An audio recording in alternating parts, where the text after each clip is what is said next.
This is Preston with Fathom and Form, and we have Robbie here from Delta Millworks. Fathom and Form handles a lot of architectural metal, fenestrations, anything custom and specialty. And we have a project down in La Jolla, and when we got this project, they were specifying a Delta product, and we've worked through design drawings and figured out how to implement this into our system. And through that process, got to meet you, and we had some shared background and kind of industry experience, and getting to meet you in person has been awesome, walking you around the shop and everything.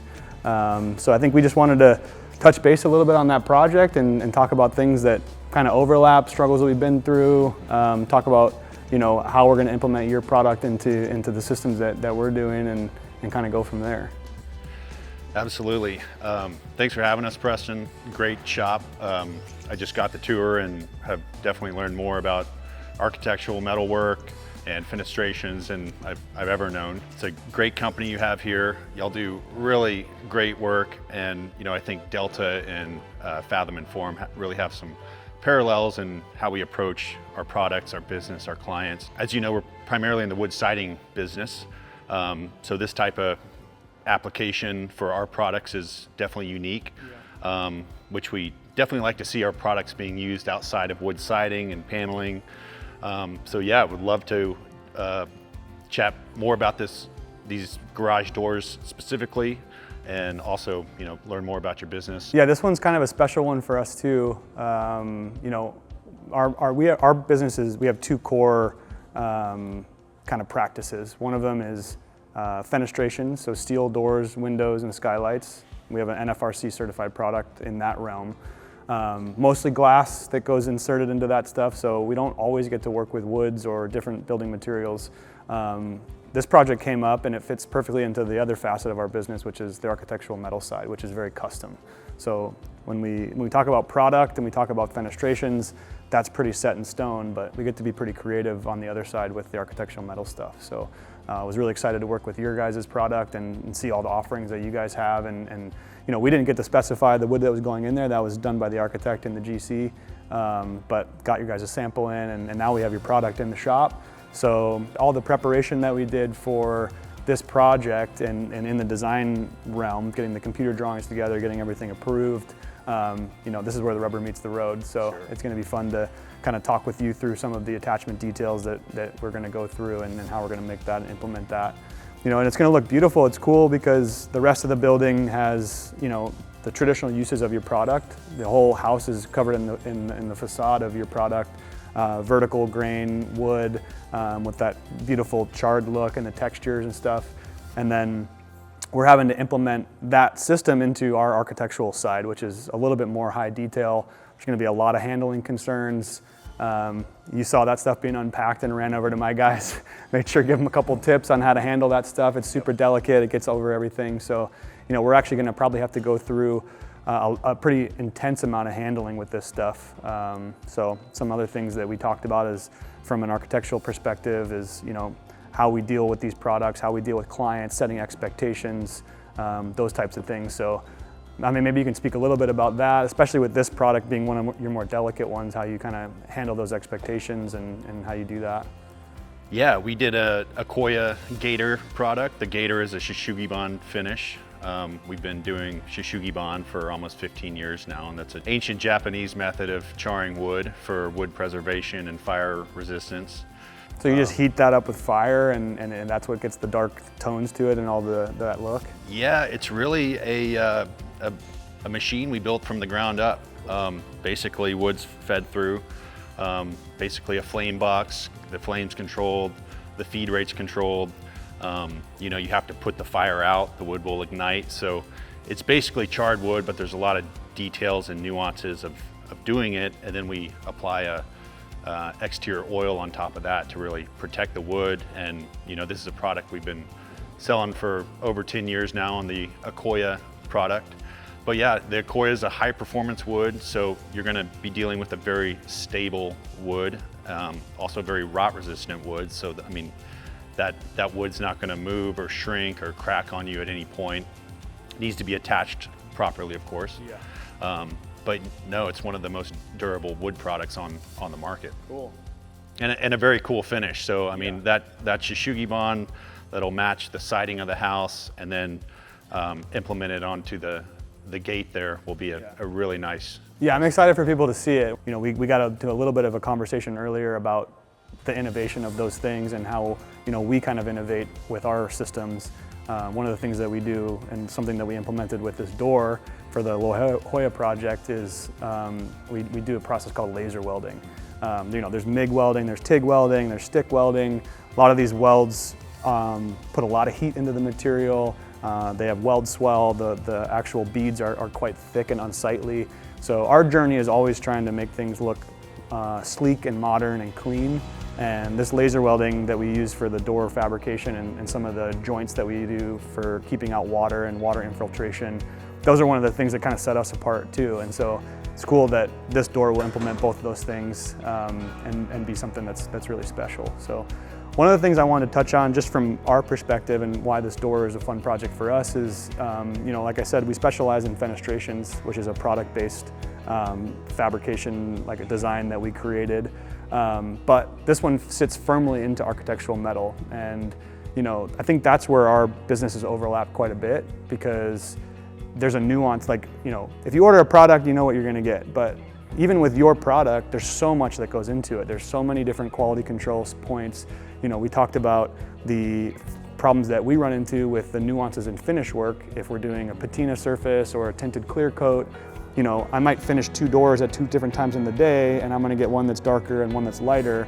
And that kind of prompted you to talk a little bit about those issues that you've run into with your business, where, you know, you might get a wood from one region or even the same area, but it's a different time of year, and how you have to adapt your finishes to that. I thought that was a pretty cool overlap with what we do. Yeah, there's definitely some parallel challenges we deal with. The attention to detail, the tolerances, you know, in terms of the finish, you know, we're doing custom finishes on a natural wood product. The wood can vary in terms of color, grain density, where it was grown and harvested from.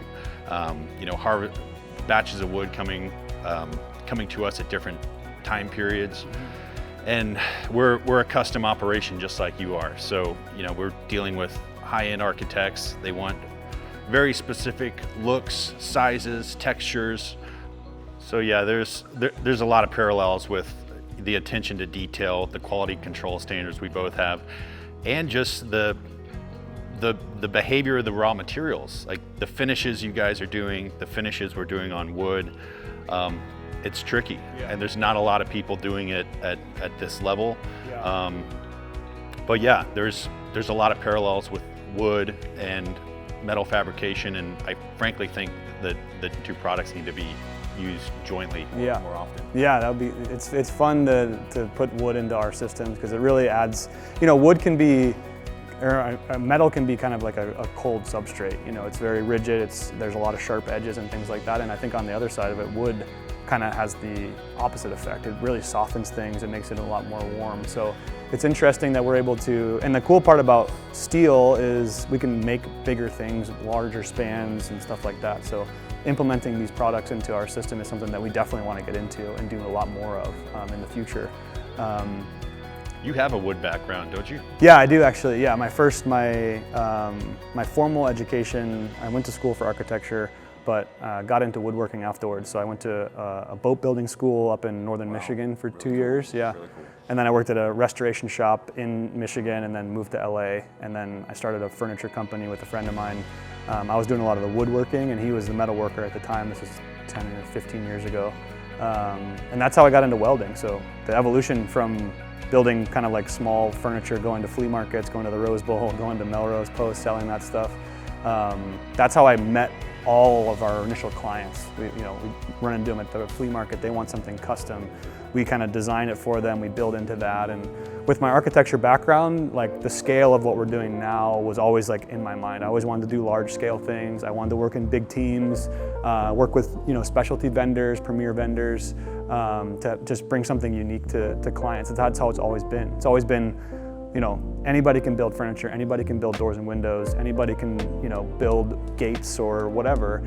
And, it's kind of the same in your industry. Like there's a lot of people that can produce a wood product, but those differentiating factors, which we got into, like what makes you special, what makes like those things special.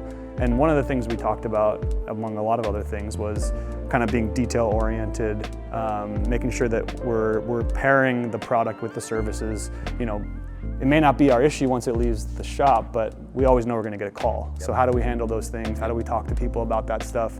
How do we set client expectations? Deal with frustrated clients? One of the things that struck me when you were talking about the samples that you have to send out, like, we have one of your samples here.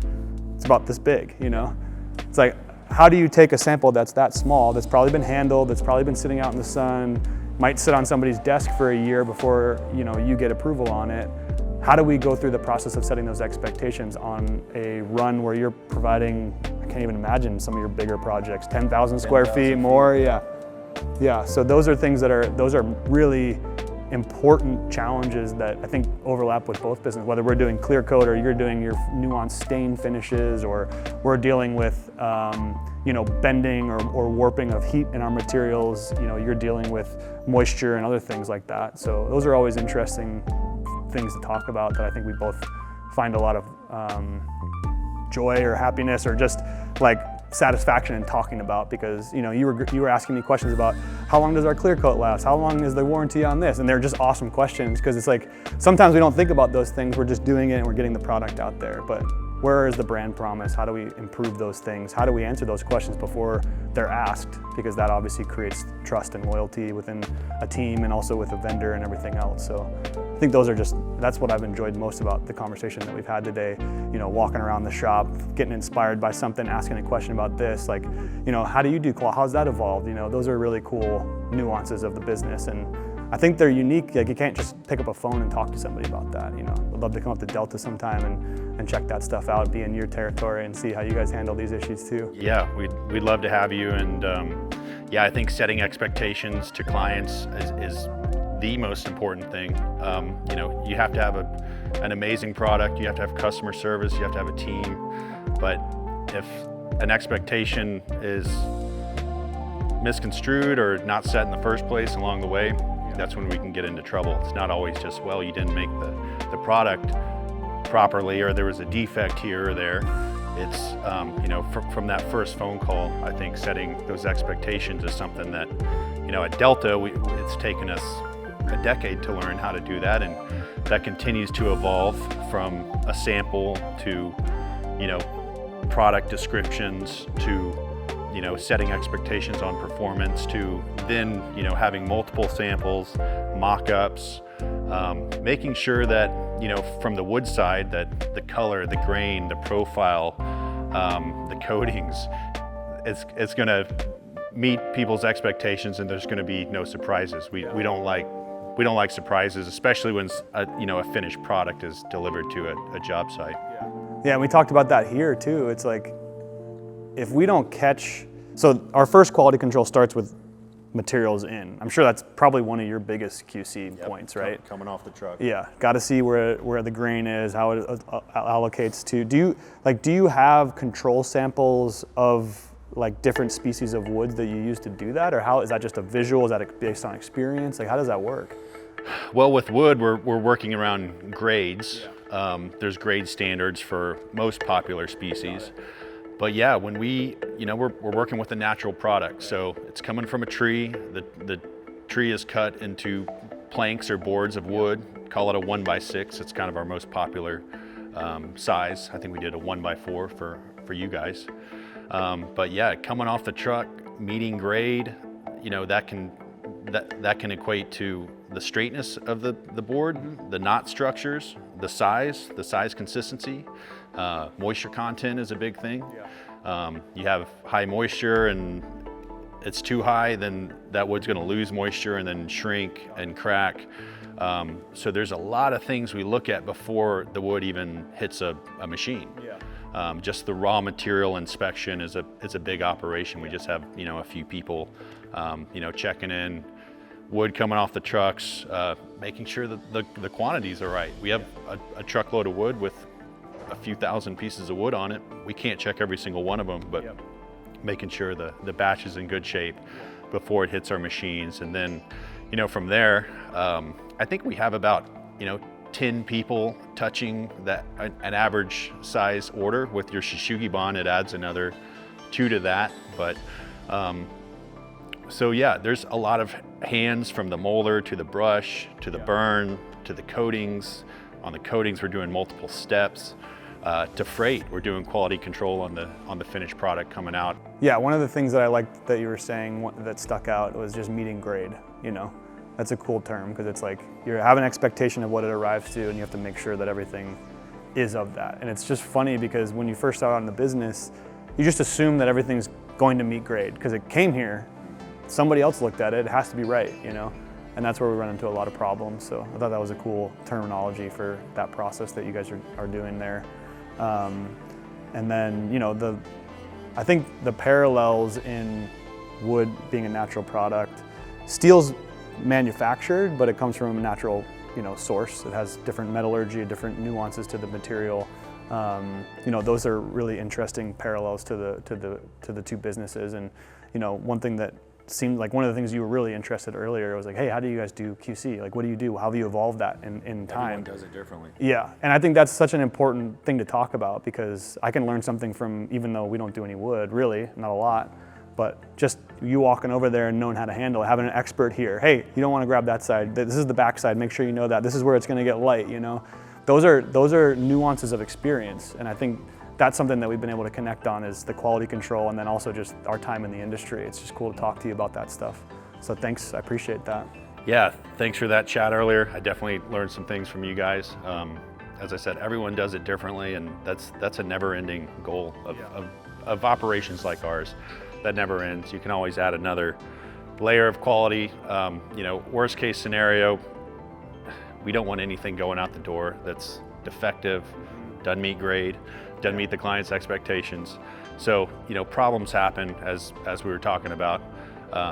It's the nature of the work we do, but making sure throughout our process that things get caught, identified, fixed, and they go out the door 100%. Cool, man. Well, thanks for the convo. I appreciate that. Yeah, let's go look at this gate and some of this wood. Sounds good. Thanks for having us, Preston. Of course.